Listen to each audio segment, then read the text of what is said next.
RFS라고 그럽니다. 로드 피로 서비스라고 그러는데 이것이 일본하고는 전혀 일본에 약간 뭐 되다가 지금 시범운항도 안 되고 있는 것 같고 중국하고 그 원래 2010 몇 년도에 하다가 지금은 이제 시범운항만 지금 하고 있는 그런 상황인데 이런 것들을 국가 간에 그 협약을 체결을 해서 터미트럭이 자유항해할 수 있고 그쪽에서도 오고 우리나라에서도 갈 수 있고 이런 그 협약이 반드시 필요하다. 그다음에 한강 버스 브랜드 홍보하는 문제, 그다음에 글로벌 시장과의 연계 문제는 이제 아까 일본과 중국과 연결되는 그런 시스템을 동북아 물류 네트워크 출발적으로 이제 활용을 하는 것입니다.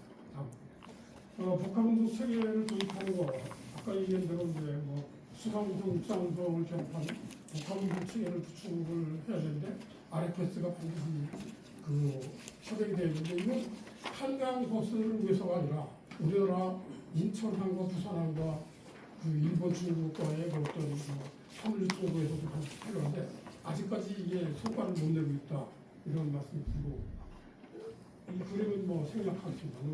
너무 그렇다면 이제 한강 국어버스가 글로벌화되려면 몇 가지가 어떤 게 있는지에 대해서 말씀을 좀 드려보겠습니다. 우선 한 7가지 정도를 말씀드려야 되는데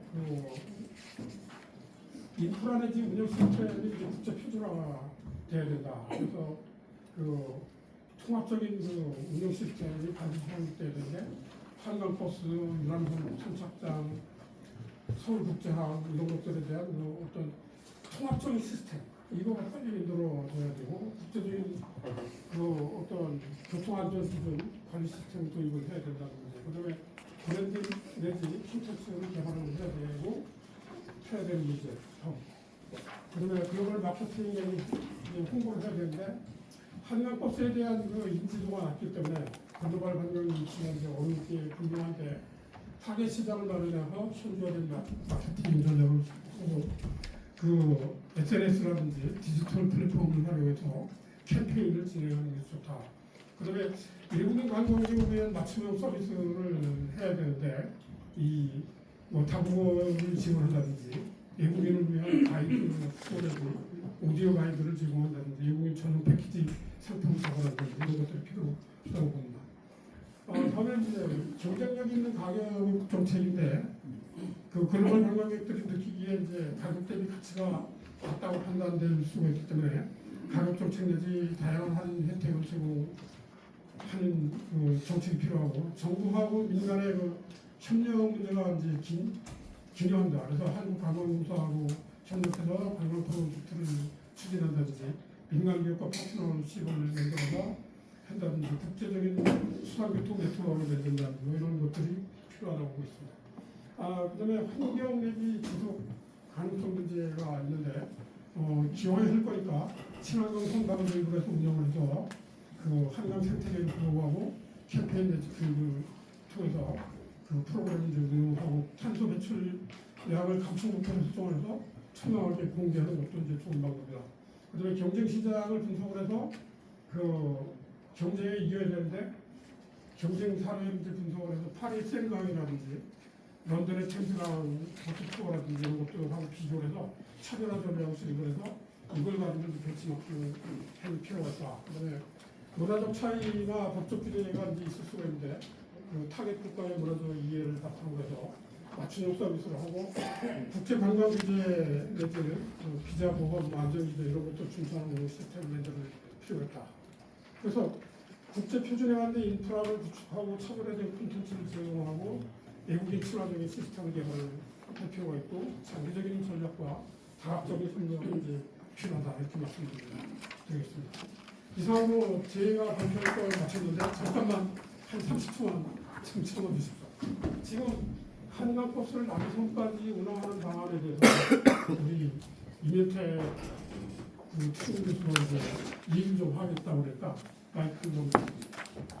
네, 저희 김학수 교수님 발표 잘 들었습니다. 김 교수님하고 저와의 인연은 제가 한 33년 전에 해양수산부 사무관으로 처음 갔을 때 우리 김학수 교수님이 우리 해양수산부산에 인문연구소가 있습니다. 해양수산 개발원이라고 거기 부장님으로 계셨는데 제가 들어가자마자 그 김학수 교수님이 아무것도 모르는 사무관 왔으니까 얘 데리고 저기 동남아 5개국 그 해운항만을 좀 같이 가서 일도 좀 시키고 그래서 제가 그때 5개국을 갔었죠. 뭐 싱가포르, 뭐 태국 참 그 일주일 동안 재밌게 놀았던 그 여행이 지금까지 와서 한강버스 나온다길래 둘이 이거 한번 우리 저기 백가 사람들 한번 분석해 보자 이렇게 해서 오늘 이 자리가 있었습니다.